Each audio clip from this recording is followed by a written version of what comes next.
Good morning. Today is Thursday. We are into the second day of March, and the time right now Singapore is 11:46 in the morning. We have about 14 minutes more before noon. And overnight on Wall Street, we see continued weakness, but it ended up as a mixed bag because we have Dow Jones that actually closed marginally higher, whereas the S&P 500 and the Nasdaq actually closed with marginal losses. But the tone of the market was actually set in Asia yesterday. Yesterday, we have the release of China Purchasing Managers Index, and they both came in better than expected. They boost Asian equity, but the same bullishness did not transfer all the way to even Europe or even the US, because in Germany we see that inflation is beginning to show sign of rearing its ugly head again. So that actually dampened the market sentiment somewhat going to the US session. So there we have it in Asia. On Wall Street, we can see that the Dow Jones itself actually broke below the confined range, which is marked by the level 32,661 to the high of 34,342. It was a marginal breach, but on a close-to-close basis, the market did not take out this low at 32,661. But the fact that it has actually attempted to do so actually is not very, very constructive, because on this basis we are already challenging the last December before the Christmas low. Okay, so we can say that market now has begun to look backwards. We have a very strong start to 2023. We have February, they saw most of the losses actually basically retracing the entire January rally here, and then now we are into a new month. Yesterday was the first day of a new month, and the market did not perform very, very well so far. Okay, so the risk to the downside remains very, very high, although we cannot totally rule out the possibility of a rebound from here. But I think based on odds, I think the odds of market coming down further is a lot higher. And if the market does come down a little bit further, the nearest support I can see here for symmetric look at the symmetrical relationship between the high of 34,712.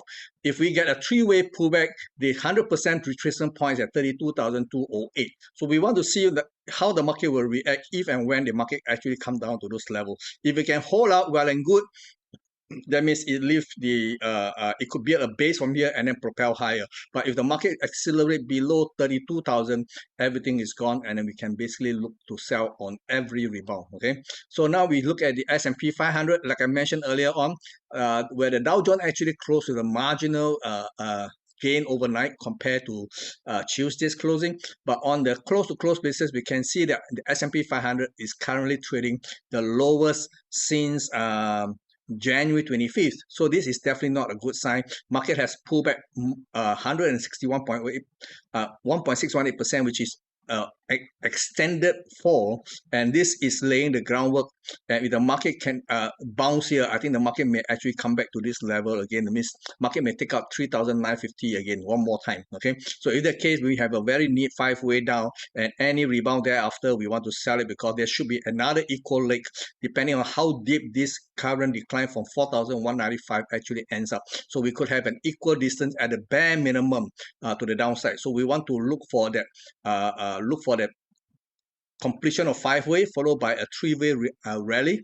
And if the rally is going to be kept, then we want to be able to position for the next leg down, which is going to be quite substantial, because from a high of 4,200 to, let's say, 4,000. Okay, so we have about 200 points range. Okay, so 200 points in the S&P 500 can be quite massive if you can position it correctly. Okay, over in the Nasdaq itself, we can see that on the Nasdaq we have a slight, no, not this one. I want to show you the Nasdaq cash market.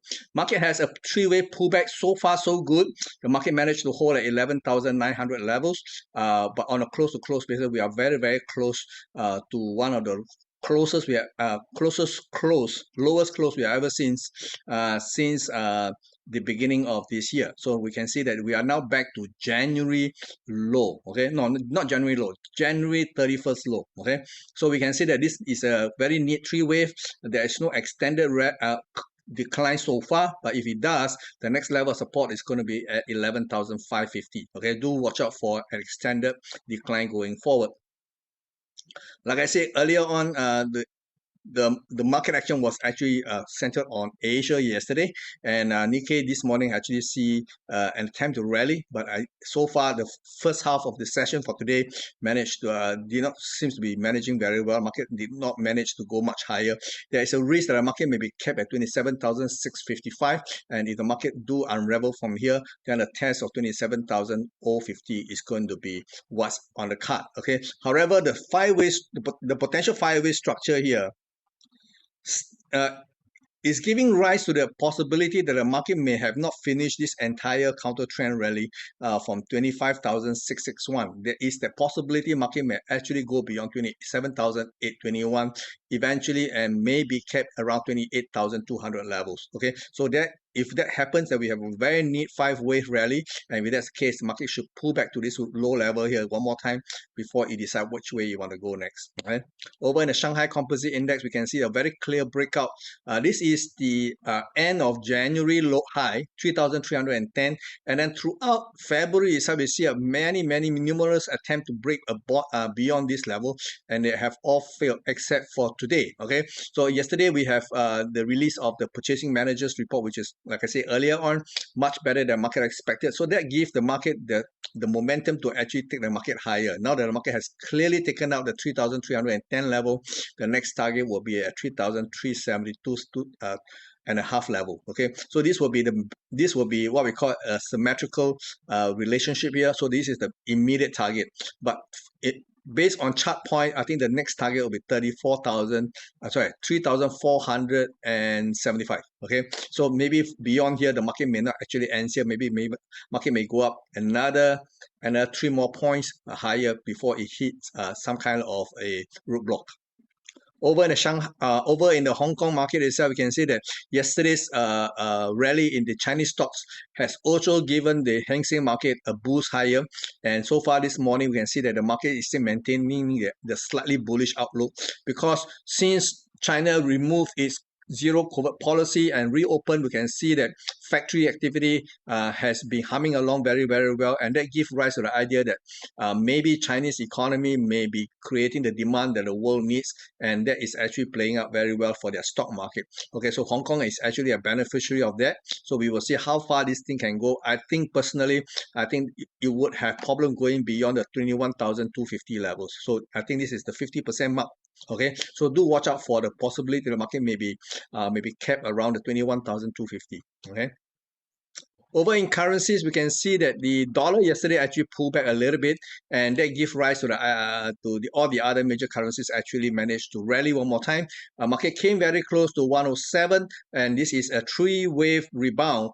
And because it's a 3-wave rebound, the market couldn't go beyond that. So that gives the idea that maybe the rebound is over, and then maybe the currencies are getting ready to come back down. But I think there is a little bit of there may be one more set of 3-wave to see, and I think ultimately the high that we should be contending with is probably at 108. Okay, maybe another 100 pips more to go. So wait for the market to do a very simple short-term pullback, and then another set of 3-wave to challenge 108. I think that will be perfect, and then look to sell around 108 levels. Over in sterling, we are seeing a slightly different picture here. The market did not do very much last night. Despite the dollar coming down, the sterling did not go up very much. When you compare this with the euro dollar chart, it does look like the sterling is underperforming, and if the case, I think there will be a bit of a catch up for it to do. And if this is a 3-wave rally, equality will be pointing to 121.90 levels. Okay, so look out for another possibility of a market extending higher beyond 121.43 to go up to 121.86 thereabout. Okay, over in Aussie, the market is not doing very much. It's basically holding the line. Yesterday, market went up to as low as 0.67, and then slightly more, and then it hold out. And then what happened is that it ended up with a reversal pattern here within this very critical level of 0.6690 to 0.6730. So basically, this is a buy signal that I think we should heal it. Previously, I was short, and obviously, I didn't buy here. I actually closed up my position as the market was bottoming out here, because it hit a level here and then then suddenly stopped falling. I decided that's not a good sign, so I covered all my short position, but I did not go long because I still ultimately want to buy dollar and not sell dollar. So if that's the case, I'm waiting for a better signal to re-engage on the short side for against the currencies.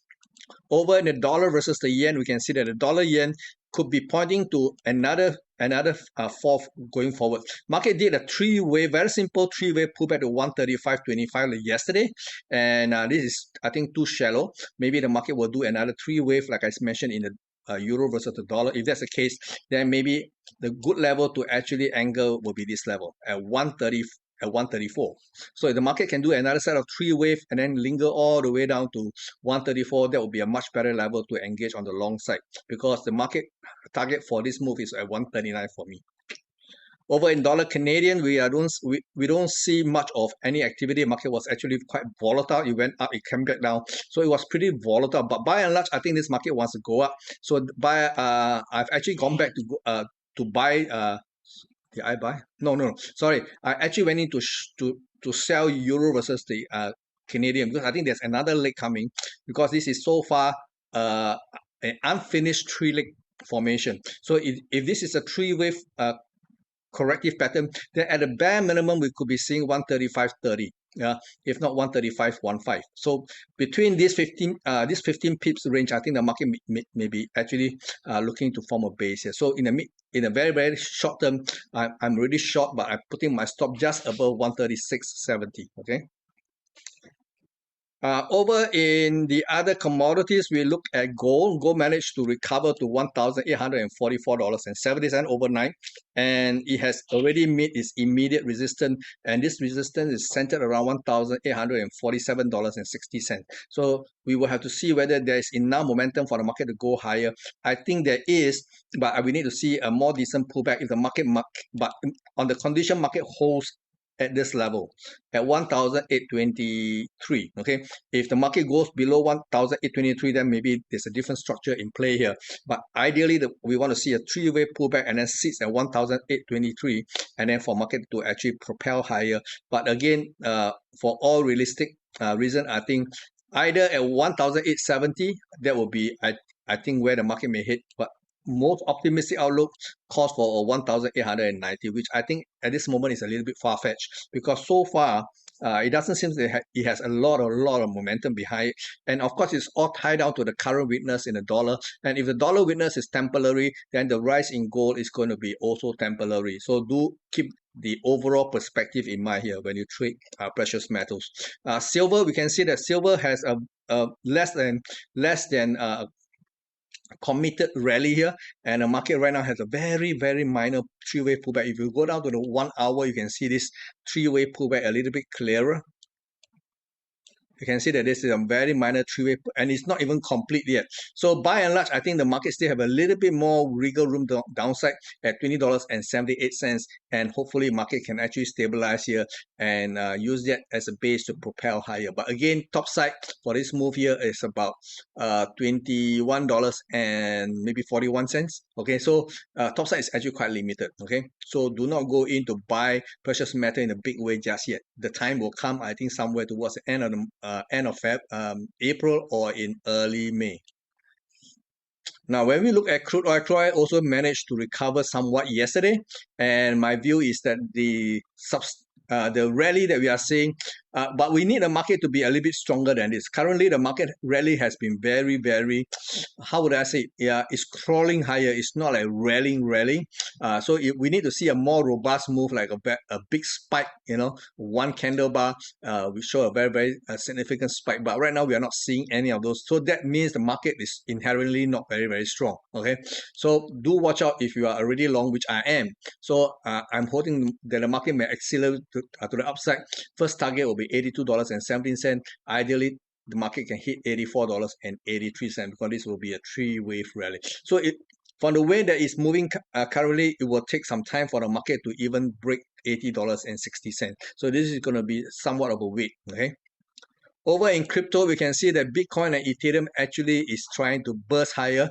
Yesterday, I did mention there's a near-term resistance line here that will determine the fate of this current of this token here. So yesterday the market actually managed to do this three-way, but haven't quite hit its ideal target at 24,160. So the market actually now come back and sits at this resistance now and support. So I think the market has the criteria to actually challenge much higher. A break of 25,270 will point to a target of 26,300. So once the market reaches this level, be very careful, because the risk is that this could be the last leg of this entire move from the downside. And let me show you the daily time frame to give you a better look of this. This is a 5-wave pattern. Okay, so the market at this point itself has already completed somewhat its 5-wave pattern. So the risk of another surge beyond 25,270 may or may not come true. Okay, for all we know, the market may have already capped at 25,270 to complete this 5-way structure, but there is that possibility, because so far the pullback has been very corrective, and despite the weakness in US equity market, Bitcoin has been managing very, very well. It has been very resilient. So that gives the idea that the market maybe have one more leg to go to test the 26,300. But be very careful. If the market failed to even hit this level and started to fall, take that signal, because the market can come back all the way here to $21,400. Okay, so that will be a massive pullback here, and that is quite normal based on the wave pattern that we are seeing. Over in Ethereum, we are also seeing a 5-way structure, 1, 2, 3, 4, 5, and the high of 1,742 may have already completed this 5-way structure. But based on the pullback so far, there may be another rally attempt. When we look at the 1-hour time frame, we can see that clearly the market has already taken out this near-term resistance line. Maybe not so much in the 1 hour, but 4 hours. You can see that the market has clearly taken out the resistance line, getting ready to move beyond 1,742. If it does, immediate target is at $1,811. Again, very, very careful. If and when the market comes anywhere near this price, be on the lookout for a sell signal, because the market can come all the way back to $1,463. Okay, so this could be the last leg of that move here. Okay, I am basically long Bitcoin, but I'm using a protective stop right now. No matter what happens, my position will be risk-free. Okay, but while we are seeing potentially bullish sign in both Ethereum and Bitcoin, the rest cannot be said for the other token. Look at Solana. Solana has not shown any bullishness at all. In fact, it's probably going to come back down again. So again, this is the same pattern that we are seeing in the other coins. This is Cardano. Cardano is exhibiting no bullishness at all.